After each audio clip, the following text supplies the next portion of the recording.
Ma sœur ne supportait pas sa propre fille, alors qu'elle avait toujours rêvé d'être mère. Et le jour où j'ai compris la raison, j'ai fait voler nos deux familles en éclats. Au début, tout le monde pensait, moi comprise, que c'était juste parce que Kaylee était une fille. Depuis toute petite, Janet, ma sœur, répétait à qui voulait l'entendre qu'elle ne supportait pas les filles, qu'elle n'aimait traîner qu'avec des hommes. Amis, collègues, partenaires, toujours entourée d'hommes, jamais de femmes. Quand elle est tombée enceinte pour la première fois, elle avait organisé une énorme fête de révélation de genre, le jardin couvert de bleu pour se porter chance. Je n'oublierai jamais son visage quand la fumée rose s'est dissipée. Elle s'est forcée à sourire, mais j'ai vu ses épaules s'effondrer. Pendant toute la grossesse, elle partageait des articles absurdes sur la féminité toxique et multipliait les posts dans les groupes de mamans de garçons sur Facebook, rêvant d'un fils pour la prochaine fois. Dès la naissance de Kaylee, tout est devenu bizarre. Janet n'habillait sa fille qu'avec des vêtements ternes, gris ou beige, refusant de l'appeler par son prénom, l'appelant seulement le bébé. Aux réunions de famille, elle ne cessait de dire que Kaylee était trop émotive, trop pote de colle, trop drama queen. La pauvre petite avait même pas 2 ans. Parfois, elle disait devant tout le monde qu'elle n'en voulait pas. À ce moment-là, Ryan et moi, on galérait à fonder une famille depuis 7 ans. On avait tout essayé. Traitement, protocole, espoir déçu et chagrin sans fin. Un jour, je me suis risquée à demander à Janet si, puisqu'elle rejetait Kaylee, elle accepterait de la confier à Ryan et moi. Elle m'a lancé un regard fou,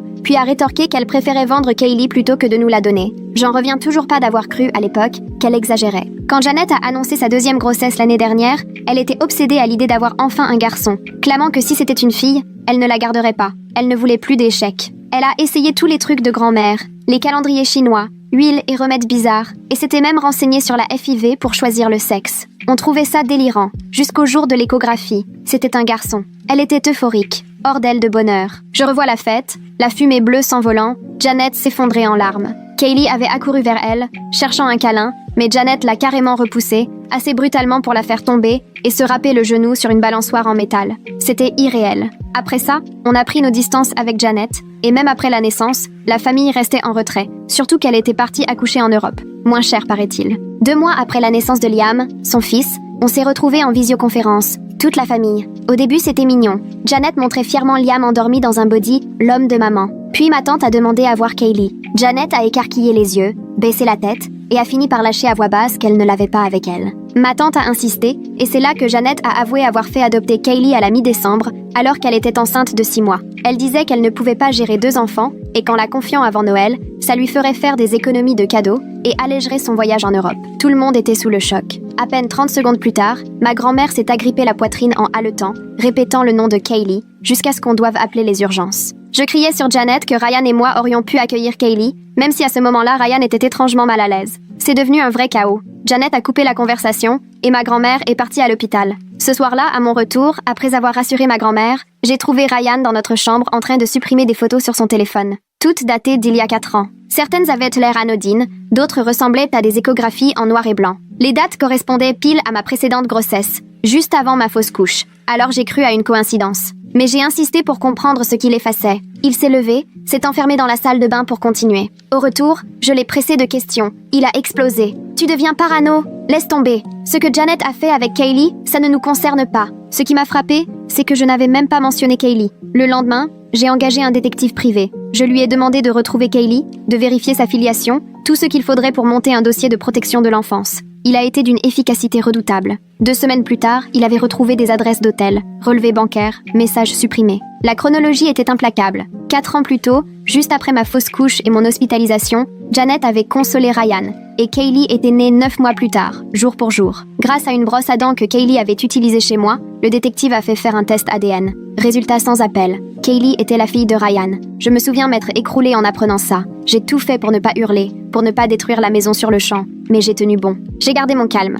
Une semaine plus tard, je me retrouvais assise dans ma voiture, garée devant chez moi, une grosse enveloppe Kraft posée sur les genoux, remplie de preuves. Mon mari ne devait rentrer que dans 1 heure. Janet s'était arrangée pour passer à la même heure. Je les ai vus arriver ensemble sur le parking. Ryan dans sa Honda gris argenté, Janet dans son gros SUV rouge. Ils se sont jetés un regard rapide, puis ont pris chacun leur distance jusqu'à l'entrée. Mes mains tremblaient sur l'enveloppe. J'ai attendu 5 minutes avant de monter. Dans l'ascenseur, le temps m'a semblé suspendu. Arrivé devant la porte, j'ai entendu leur voix calme, détendue, comme si de rien n'était. J'ai tourné la clé dans la serrure. Tous deux se sont figés en me voyant. Ryan, assis sur le canapé, scrollait sur son téléphone. Janet accoudée au plan de travail, un verre d'eau à la main. Cette scène de normalité parfaite me donnait la nausée. Salut ma chérie !» lança Ryan sans lever la tête. « Janet est là !» J'ai déposé l'enveloppe sur la table basse. Il faut qu'on discute, tous les trois. Janet leva les yeux au ciel. Si c'est encore au sujet de Kaylee, je t'ai déjà dit que c'était terminé. L'adoption est irrévocable. J'ai ouvert l'enveloppe et étalé les papiers sur la table. Facture d'hôtel, relevé, résultat du test ADN.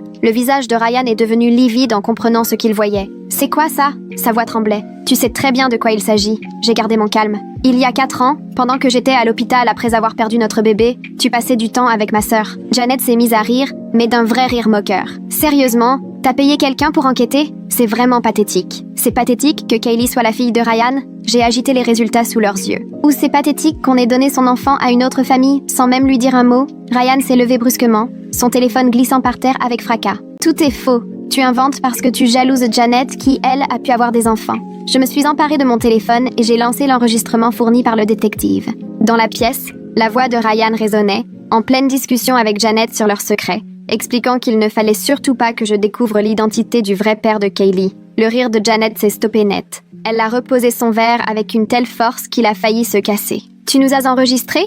Ce n'est pas moi, c'est le détective. Avec ta propre caméra de surveillance, Janet. Celle que tu as fait installer après la naissance de Liam. J'ai remis tous les papiers en ordre. La procédure de divorce est lancée, Ryan. Nos comptes sont bloqués et tu recevras ta convocation demain. » Ryan s'est précipité pour attraper les documents, mais je les ai écartés avant qu'il ne les saisisse. La moitié de notre argent a disparu. Tu n'as pas le droit. Au contraire, l'adultère a des conséquences sur le partage des biens. Je me suis tournée vers Janet. Ryan t'a déjà versé quelque chose pour Kaylee? Une pension? Quoi que ce soit? Janet a eu un rictus amer. Il m'a dit que c'était impossible, sinon tu la prendrais. Il avait promis qu'après le divorce, il aiderait. Mais tu voulais toujours un autre enfant. En quelques secondes, ils se sont retournés l'un contre l'autre. Ryan accusant Janet de l'avoir piégée, Janet criant qu'elle avait tout assumé seule avec Kaylee. Je me suis éloignée, les laissant échanger reproches et accusations sans fin, jusqu'à ce que la porte claque brutalement. C'est à ce moment-là que ma grand-mère est apparue, soutenue par ma tante et mon oncle. À peine sortie de l'hôpital, elle rayonnait d'une énergie farouche. « Ça suffit !» La voix de ma grand-mère a instantanément mis fin à leurs cris. « Janet, il va falloir reparler de cette adoption. » Janet a croisé les bras. Tout est réglé. Adoption plénière, anonyme, pas de retour possible. Décision prise. Ma tante s'est avancée. Sunshine Private Adoption Agency. J'ai reconnu le nom sur les papiers. Je les ai déjà croisés au tribunal. Janet a hésité. Et alors? Il laisse 6 mois pour revenir sur l'adoption. Si les 2 parents n'ont pas consenti, l'enfant peut être récupéré. Ma tante s'est tournée vers Ryan. Toi, tu as signé où que ce soit?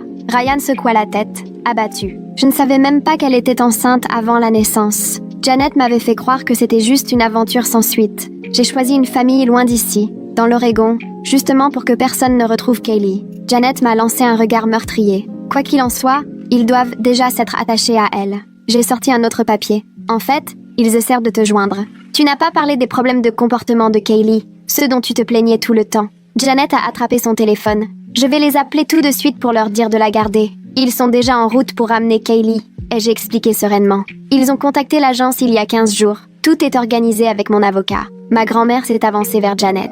Tu as 2 solutions. Soit tu coopères pour que Kaylee retourne dans sa famille, soit tu es rayé de mon testament. Et Liam aussi, bien entendu. Janet est devenue écarlate. Tu n'as pas le droit de me menacer avec ton héritage. Je viens de le faire, répliqua grand-mère, inébranlable. Cette petite mérite mieux que toute cette rancœur, simplement parce que tu n'as jamais désiré de fille. Janet tenta de rallier Ryan, lui agrippant le bras. On peut se battre tous les deux, gagner la garde de notre fille. Ryan lui a arraché son bras, furieux. Notre fille? Tu l'as donnée sans rien me dire. Tu m'as menti surtout. Tu n'en voulais pas plus que moi. Tu étais même soulagée que je règle le problème. Janet criait de plus en plus fort. Ma tante a levé son portable. Je t'annonce que j'enregistre tout. Le juge appréciera d'apprendre que tu as abandonné Kaylee uniquement pour blesser ta sœur. Janet s'est précipitée vers la porte, mais mon oncle la bloquait déjà. Mon pick-up t'empêche de sortir. Personne ne bouge avant que tout soit réglé. À ce moment, le téléphone de Janet s'est mis à sonner. Le numéro de l'agence d'adoption s'est affiché. Elle décrocha en gérant à peine sa nervosité. Madame Janet, la famille adoptive a eu une urgence et rentre plus tôt. Ils seront là ce soir. Où pouvons-nous ramener Kaylee? Chez moi, a-t-elle tranché. En réalité, intervint mon avocat à distance, nous avons décidé avec la famille et l'agence que Kaylee sera accueillie chez son arrière-grand-mère. Tout le monde est d'accord. C'est l'endroit le plus sécurisé. Janet a jeté son téléphone contre le mur dans un geste de rage. Ryan s'est reculé pendant qu'elle hurlait sa colère. Vous avez comploté. Tous. Elle me désigna. Tu ne seras jamais sa mère. Jamais. Et toi non plus, ai-je répondu sans hausser la voix. Tu as abandonné Kaylee pour te venger. Ma tante a sorti un dossier. Ryan, voilà les documents pour tes droits parentaux. En les signant, tu évites des ennuis pour abandon et pension impayée. Tremblant, Ryan a saisi les papiers. Des poursuites? Tu savais très bien pour Kaylee et tu n'as rien fait, expliqua ma tante. Les messages de Janet suffisent à le montrer. Ryan a signé sans réfléchir, paniqué à l'idée d'être inquiété. Janet le fixa, anéantie de voir que son dernier allié la lâchait. « Ce n'est pas terminé », murmura-t-elle, pleine de hargne. « Je la récupérerai, elle est à moi. » « Légalement, oui, admit ma tante. Mais le juge va assurément s'intéresser à tout ce que tu as publié sur les réseaux, à tous ces messages où tu répètes que tu ne veux pas de fille. Cette adoption, dictée par la rancœur, et cette phrase où tu disais que tu préférais la vendre plutôt que la confier à la famille. Nous avons quitté l'appartement en convoi, chacun au volant de sa propre voiture, direction la maison de ma grand-mère. Janet a tenté de nous suivre, mais elle s'est fait interpeller pour conduite dangereuse. Quand elle est finalement arrivée, la voiture de la famille adoptive était déjà là. Je patientais sur le perron pendant qu'on aidait Kaylee à descendre. Elle m'a semblé plus petite que dans mon souvenir, emmitouflée dans un manteau rose que je ne reconnaissais pas. Ses cheveux, plus longs, étaient attachés en couette et elle s'accrochait à son éléphant en peluche. Sa mère adoptive avait l'air épuisée. Elle réclame constamment quelqu'un qu'elle appelle Tata. Elle pleure chaque nuit depuis des semaines. Mon cœur s'est serré. Kaylee fixait chaque visage, perdu et apeuré. Lorsque Janet s'est approchée du groupe, Kaylee a fait un pas en arrière pour aller se cacher derrière le père adoptif. « Je ne te connais pas », a-t-elle murmuré. Janet s'est mise à genoux. « C'est moi, maman, ma puce. Tu te souviens ?» Mais Kaylee a secoué la tête et s'est blottie contre les inconnus qui avaient pris soin d'elle ces derniers mois. Quand elle m'a aperçue, son visage s'est illuminé de soulagement. « Tata !» Elle a couru se réfugier dans mes bras, serrant mes jambes de toutes ses forces. « Où est maman ?» Je me suis accroupie à sa hauteur. « Je suis là, mon trésor. Tu n'as plus rien à craindre. » Le hurlement de Janet a déclenché des sanglots chez Kaylee. Tout n'a été que confusion tandis que ma grand-mère nous faisait tous entrer, que les avocats étaient alertés et que la demande de garde d'urgence était déposée. Le combat pour Kaylee ne faisait que commencer, mais pour la première fois depuis des années, je me suis sentie pleine d'espoir. L'audience a été programmée 3 jours plus tard. Ces 72 heures ont été un véritable marathon judiciaire et familial, poussant mes nerfs à bout. Dès le lendemain du retour de Kaylee chez ma grand-mère, Janet a débarqué à l'aube, tambourinant à la porte en hurlant qu'on lui rende sa fille. Mon oncle, resté exprès pour cette raison, a entrouvert la porte juste assez pour lui rappeler que tout passait désormais par les avocats. Janet a tenté de forcer le passage, mais il n'a pas cédé. Elle est partie en vociférant, promettant une plainte pour enlèvement. Mon avocat Nathaniel m'a appelé 1 heure plus tard, l'air grave. Janet avait embauché une avocate à elle et lancé des procédures d'urgence en prétendant que j'avais orchestré l'annulation illégale de l'adoption. La famille adoptive de l'Oregon avait remis des attestations détaillant les cauchemars incessants de Kaylee, son refus de s'alimenter, ses pleurs interminables à la recherche de sa tante. Tout cela plaidait pour nous. L'avocate de Janet, elle, affirmait qu'elles exagéraient sciemment. L'après-midi même, Ryan est venu chez ma grand-mère pendant que je gardais Kaylee qui coloriait silencieusement à la table de la cuisine, encore toute fermée et perdue. Elle a levé les yeux en entendant sa voix, l'a reconnue, mais n'a pas bougé. Ryan a tenté de s'approcher, mais ma grand-mère lui a barré la route. « Tu as abandonné tes droits », a-t-elle répliqué sèchement. « On m'y a forcé », s'est défendu Ryan. « Je ne savais même pas ce que je signais. » Nathaniel, qui feuilletait des dossiers dans le salon, a rejoint la cuisine. « Tu as signé devant 3 témoins, après qu'on t'ait tout expliqué en détail. On ne peut pas appeler ça de la contrainte. » Le visage de Ryan s'est empourpré. « Je veux voir ma fille. »« La fille que tu as ignorée pendant 4 ans ?» ai-je répondu d'une voix douce, pour éviter de bouleverser Kaylee. « Celle que tu as laissée partir sans même broncher ?» Il s'est tourné vers moi, furieux et désespéré. « Au moins, moi, je n'ai pas fait surveiller ma propre famille par un détective privé. Depuis combien de temps tu mijotes tout ça? Tu comptais la prendre quand ?» Avant que je puisse réagir, la petite voix de Kaylee a surgi. Pourquoi tout le monde crie? Le silence s'est abattu sur la pièce. Je me suis agenouillée pour être à sa hauteur. Parfois, les adultes se disputent. Mais toi, tu n'as rien à craindre, d'accord? Elle a fixé Ryan de ses grands yeux, si semblables aux siens. C'est toi, mon papa? La question est restée en suspens. Ryan a ouvert la bouche, incapable de répondre, puis il s'est détourné et est sorti, sans un mot. Kaylee l'a regardé s'éloigner, puis a repris son coloriage comme si de rien n'était. Le lendemain matin, nouveau rebondissement. Janet s'est rendue à l'ancienne crèche de Kaylee pour tenter d'obtenir son dossier, prétextant une urgence médicale. Heureusement, la directrice, informée de la situation par les bruits du quartier, a refusé de lui remettre quoi que ce soit. Janet a fait un tel scandale que la sécurité a dû intervenir et tout a été consigné pour nos avocats. Ma tante a passé des heures à compiler des preuves pour l'audience, notamment tout l'historique des réseaux sociaux de Janet. des années à fréquenter des groupes de mères de garçons pour se plaindre d'avoir une fille, et même une publication effacée lorsque Kaylee avait à peine 18 mois, où elle cherchait déjà des avocats spécialisés dans l'abandon d'adoption. Les éléments étaient accablants, même si l'avocate de Janet tentait de faire croire qu'ils étaient sortis de leur contexte. À tout cela est venue s'ajouter la pression financière. Ryan avait réussi à piocher dans l'un de nos comptes d'investissement avant qu'on ne puisse tout bloquer, emportant 30 000 €. Mon avocat a déposé une requête en restitution immédiate, mais il était trop tard. J'ai dû emprunter de l'argent à ma grand-mère pour payer les frais d'avocat, ce qui m'humiliait malgré ses encouragements.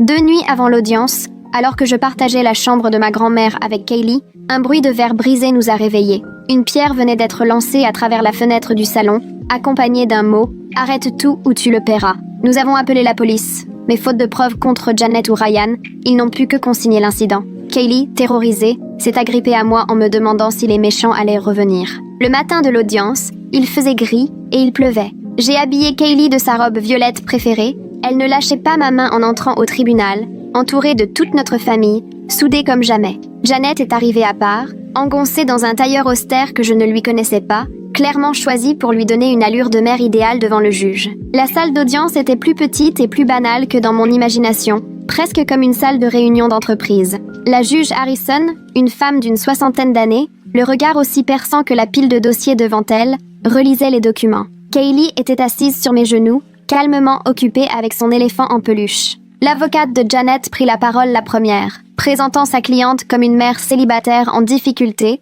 contrainte de prendre une décision douloureuse dans l'intérêt de son enfant. Elle soutint que l'adoption était conforme à la loi et accusa ma famille de s'être immiscée dans une affaire déjà bouclée. À l'entendre, Janet n'était qu'une victime de la dépression postpartum, méritant qu'on lui donne une seconde chance. Quand Nathaniel prit la relève, il déroula nos preuves d'une manière limpide et structurée. Des messages sur les réseaux sociaux, des enregistrements montrant que Janet envisageait de se séparer de Kaylee davantage sur un coup de tête que par nécessité, le fait que Ryan n'avait été ni consulté ni informé, et surtout des témoignages précis sur la souffrance de Kaylee, fournis par sa famille adoptive. Il fit passer une vidéo bouleversante où l'on voyait Kaylee en larmes, appelant sa tante jusqu'à en vomir. La diffusion des posts Facebook mit Janet hors d'elle. « Ce n'était que des blagues », lança-t-elle, alors même que son avocate s'échinait à la faire taire. « C'est pas comme si tout le monde ne râlait pas sur ses enfants en ligne ». La juge Harrison demanda à voir Kaylee dans son bureau, en tête-à-tête avec une représentante des enfants. 20 minutes d'attente qui m'ont paru interminables. À leur retour, Kaylee s'est précipitée dans mes bras, enfouissant son visage contre moi. Le verdict provisoire de la juge, mesuré mais sans équivoque, tomba. Compte tenu des conditions de l'adoption, de l'absence d'accord du père et du mal-être flagrant de l'enfant, elle me confiait la garde d'urgence en attendant une enquête approfondie. Janet aurait droit à 2 visites surveillées par semaine dans un centre spécialisé. L'audience finale devait avoir lieu dans 3 mois. Janet perdit tout contrôle. « Ce n'est même pas sa vraie mère, c'est un enlèvement. Madame A, une remarque de plus et je vous poursuis pour outrage au tribunal », trancha la juge Harrison, glaciale. Sur les marches du palais, Janet nous coupa la route. « Vous croyez avoir gagné ? Je ne lâcherai jamais, jamais. » Ma grand-mère lui répondit tout bas. « Alors tu continueras à perdre, puisque tu te bats par orgueil, pas par amour. » Les visites encadrées commencèrent la semaine suivante. Dès la première, ce fut un fiasco. Kaylee n'a pas arrêté de pleurer, réclamant de rentrer chez elle. Janet tenta de l'amadouer à coups de jouets et de bonbons, sans succès. Le référent nota dans son rapport qu'elle s'agaçait plus qu'elle ne s'inquiétait de la tristesse de Kaylee. Pendant ce temps, Ryan refaisait sa vie avec une collègue qu'il avait épaulée pendant son divorce. Il affichait leur bonheur sur les réseaux en parlant de nouveaux départs. Tout cela allait contre lui. Quel père tourne la page aussi vite sur sa propre fille ? Après 3 semaines de garde temporaire, Kaylee commençait enfin à se rasséréner. Elle faisait encore des cauchemars, continuait de poser, perdue, ses questions sur le pourquoi de cette dame, mais elle reprenait goût à la vie et se remettait à sourire. Je l'ai inscrite à une thérapie par le jeu, 2 fois par semaine, pour essayer d'apaiser ses angoisses. La pression financière me laminait. Chaque jour, les frais d'avocat grimpaient. Ryan avait vidé plus de comptes que je ne l'avais imaginé, me laissant crouler sous les dettes de nos traitements de fertilité ratés. J'ai tout bazardé. Bijoux, voitures, la moindre chose de valeur. Ma famille m'a aidé autant qu'elle a pu, mais chacun arrivait à ses limites. Janet se montrait de plus en plus imprévisible. Elle a débarqué à une séance de thérapie de Kaylee, exigeant d'assister à la consultation. Devant notre refus, elle est restée sur le parking à filmer chaque personne qui entrait ou sortait. Son avocat la lâcha après qu'elle l'a accusée de comploter contre elle. La 2e visite encadrée fut pire encore. Janet arriva avec Liam, décidée à forcer un lien entre les enfants. Kaylee, effrayée par les pleurs du nourrisson, alla se planquer sous la table. Quand la superviseuse essaya de la faire sortir, Janet balança que Kaylee jouait la comédie pour attirer l'attention. La séance fut écourtée. Mon boulot aussi en prit un coup. Mon patron, d'abord compréhensif, a fini par perdre patience après 3 départs précipités dans la même semaine à cause d'appels d'urgence de la crèche. On m'a imposé un congé sans solde, le temps que la situation se tasse. 6 semaines avant la grosse audience, la nouvelle avocate de Janet déposa une requête m'accusant d'éloigner Kaylee de sa mère, exigeant davantage de visites et une expertise psychologique sur mes capacités à être tutrice. Une analyse qui allait me coûter une fortune. Ma tante a alors déniché une psychologue pour enfants, le docteur Sébastien, émue par notre histoire et prête à évaluer Kaylee bénévolement. Elle l'a vue 3 fois, a observé ses jeux, lui a parlé tout doucement. Son rapport était sans appel. Kaylee montrait des signes marquants de rupture d'attachement et de trauma liés à l'échec de l'adoption. Elle me considérait comme sa figure d'attachement principale et se crispait à chaque mention de Janet. L'accumulation des frais a fini par m'achever. À bout, je me suis effondrée chez ma grand-mère, entourée de factures, incapable de retenir mes larmes. J'avais toujours rêvé d'être mère, mais sûrement pas comme ça, pas en me ruinant à me battre contre ma propre sœur pour une enfant qui se réveillait encore en pleurant la nuit. On va s'en sortir, m'assura ma grand-mère avec force, griffonnant un chèque que je savais pertinemment qu'elle ne pouvait pas se permettre. La famille, c'est fait pour ça. La 3e visite encadrée de Janet n'a jamais eu lieu. Elle s'est pointée ivre, titubant et incapable d'aligner 3 mots. L'accès lui a été refusé, la superviseuse l'a noté scrupuleusement, et son 2e avocat l'a plaqué dès le lendemain.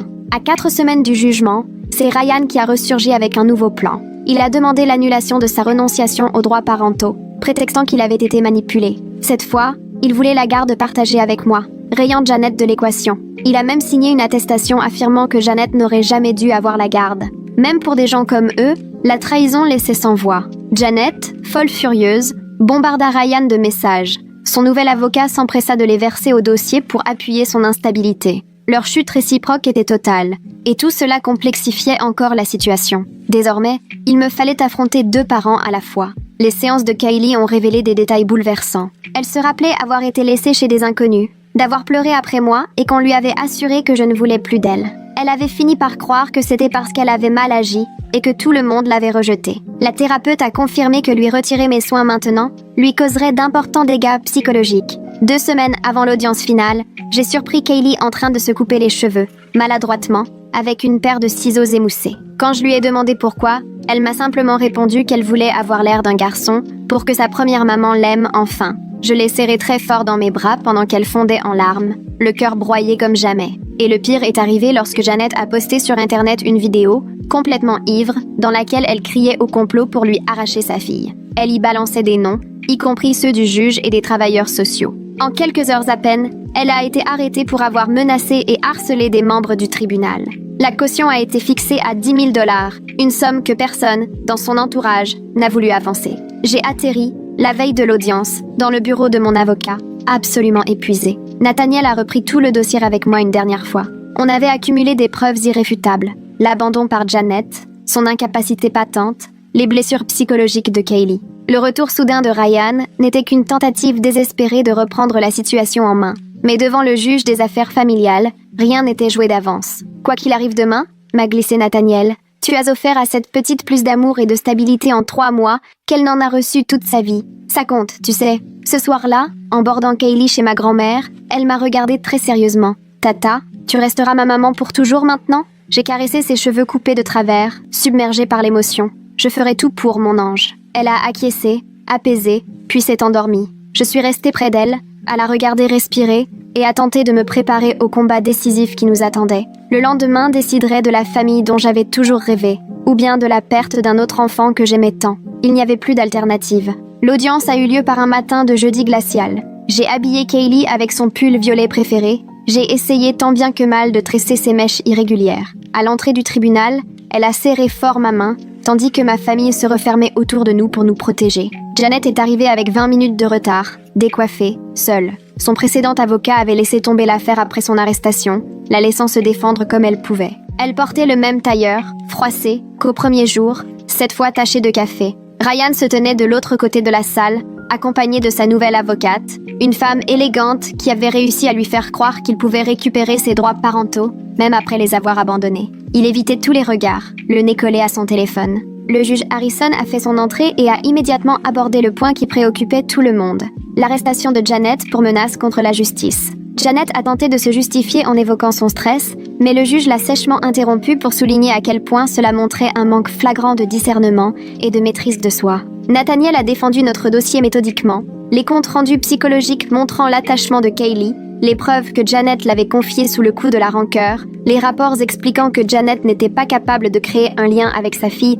durant les visites surveillées. Il a produit les attestations bancaires montrant que j'avais puisé dans toutes mes économies pour subvenir aux besoins de Kaylee, alors que de son côté, Janet n'avait pas déboursé un centime depuis son abandon. Lorsque le docteur Sébastien a pris la parole, il a décrit avec un vocabulaire clinique la détresse de Kaylee et ces mots m'ont broyé le cœur. L'abandon avait creusé en elle un sentiment d'insécurité profond. Elle se croyait rejetée parce qu'elle n'était pas comme il fallait. J'étais devenue la seule figure stable de sa vie. L'en séparer maintenant serait source de dommages irréparables. Janet, tentant maladroitement de contre-interroger le médecin, alignait des questions confuses, pleines de reproches et d'accusations de manipulation. Elle prétendait que le système était truqué contre elle. Le juge Harrison a dû la rappeler à l'ordre à 2 reprises pour son comportement déplacé. L'avocate de Ryan a plaidé que son client s'était laissé convaincre à son insu d'abandonner ses droits paternels. Elle le présentait comme la victime de 2 femmes rusées, en oubliant commodément sa liaison et le fait qu'il avait déserté. Ryan a pour sa part assuré qu'il souhaitait désormais s'impliquer dans la vie de Kaylee,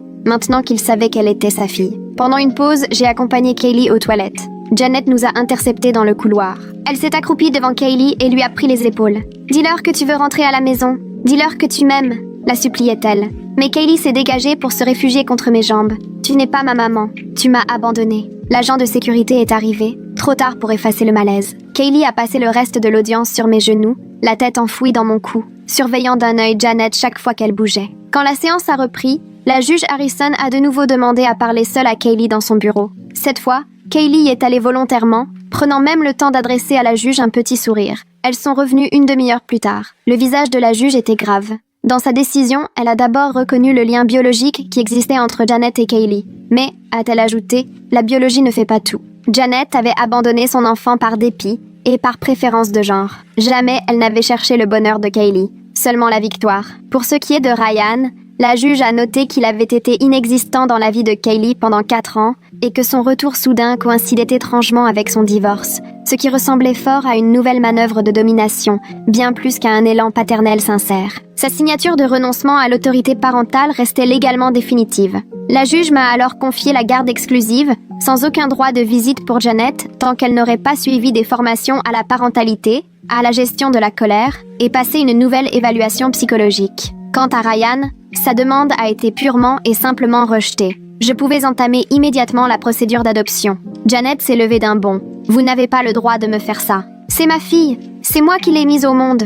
Mais vous l'avez abandonnée », a coupé la juge Harrison d'un ton sans appel. « Ce tribunal veille avant tout au bien-être de Kaylee. Pas à vos remords. » Déjà, les agents de sécurité s'approchaient pour parer à tout débordement, alors que Janet avançait vers la barre. Elle s'est tournée vers moi, le visage ravagé par la colère. « Ce n'est pas terminé. Je vais faire appel. Je me battrai jusqu'à ce que tu sois ruiné. » Ryan, profitant du tumulte, s'est éclipsé sans même accorder un regard à la fille qu'il prétendait tant vouloir. Son avocate, écœurée, a rassemblé ses papiers en silence. Devant le tribunal, ma famille nous a enveloppés dans une étreinte chaleureuse. Kaylee, encore un peu perdue mais portée par le bonheur qui nous entourait, a esquissé un timide sourire. Ma grand-mère l'a embrassée sur le front, des larmes roulant sur ses joues marquées par la vie. Ce soir-là, Janet a débarqué chez ma grand-mère, Liam accroché à la hanche. Elle sentait l'alcool.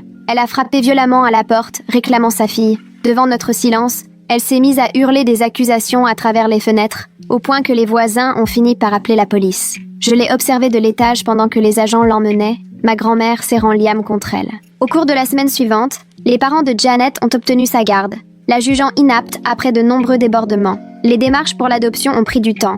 Enquête de moralité, visite à domicile, audience interminable. Kaylee a fait sa rentrée en maternelle dans une nouvelle école où personne n'était au courant de son histoire. Elle s'est vite liée d'amitié avec une petite Sophie qui partageait sa passion du violet. 3 mois après le début de la procédure, j'ai reçu un seul mail de Ryan. « Je pars travailler à Seattle. Je ne m'oppose pas à l'adoption. Dis-lui juste de prendre soin d'elle. » Je n'ai pas donné suite. Les démarches de Janet sont restées sans réponse. Son comportement en audience empirait de semaine en semaine. Elle a fini par perdre son travail à force d'absence. Ses parents m'ont confié qu'elle venait chez eux, ivre, leur réclamer de l'argent en disant qu'on lui avait volé sa vie. L'adoption a finalement été prononcée un mardi. Kaylee portait une nouvelle robe violette et serrait contre elle un éléphant en peluche offert par la juge. Quand on lui a demandé si elle voulait devenir officiellement ma fille, elle a hoché la tête très sérieusement et a répondu oui avec une assurance touchante. Le soir, alors que je l'abordais dans ce qui était désormais sa chambre, elle m'a demandé si Janet essaierait encore de la reprendre. Je lui ai caressé les cheveux, qui repoussaient toujours un peu de travers, et je lui ai promis que je la protégerais. 6 mois plus tard, lors d'une fête à l'école, j'ai fait la connaissance de David, le père d'une camarade de Kaylee. Il était veuf, comprenait les familles cabossées, et alors que nos filles jouaient au balançoire, nous avons longuement discuté. Janet a fait parvenir une lettre par son avocate pour réclamer une photo de Kaylee. Après en avoir parlé avec la psychologue de Kaylee, nous avons décidé de ne pas donner suite. La thérapeute estimait que Kaylee commençait enfin à se sentir en sécurité et qu'un contact aurait tout bouleversé. J'ai repris un petit boulot, à temps partiel, quand Kaylee s'est habituée à l'école. On faisait attention à chaque euro, mais on s'en sortait. Ma grand-mère continuait de s'occuper d'elle après la classe, des liens de plus en plus forts les unissant. 1 an après l'adoption, j'ai croisé la mère de Ryan au supermarché. Elle m'a serré dans ses bras en pleurant, reconnaissante que Kaylee soit avec moi. Elle avait essayé d'approcher Ryan pour qu'il voie sa fille, mais il avait tout coupé. Il dit que c'est plus simple comme ça, a-t-elle murmuré. D'après ma tante, Janet a fini par se remettre sur pied. Plus d'alcool, un boulot, des visites à Liam surveillées le week-end.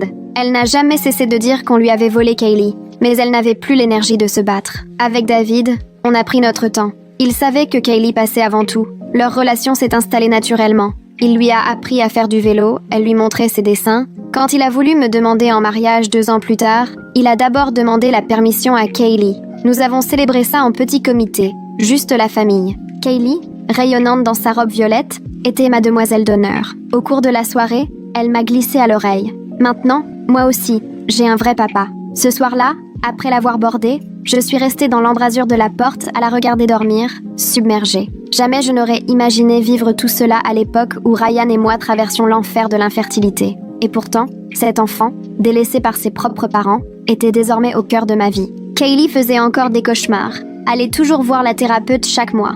L'adoption n'avait pas effacé son passé, mais elle riait pour de vrai maintenant. Elle savait qu'elle était aimée, désirée, choisie. Au bout du compte, Janet n'avait pas tort sur un point. Je ne serai jamais la mère biologique de Kaylee, mais j'étais sa maman en tout ce qui compte, et cela suffisait largement.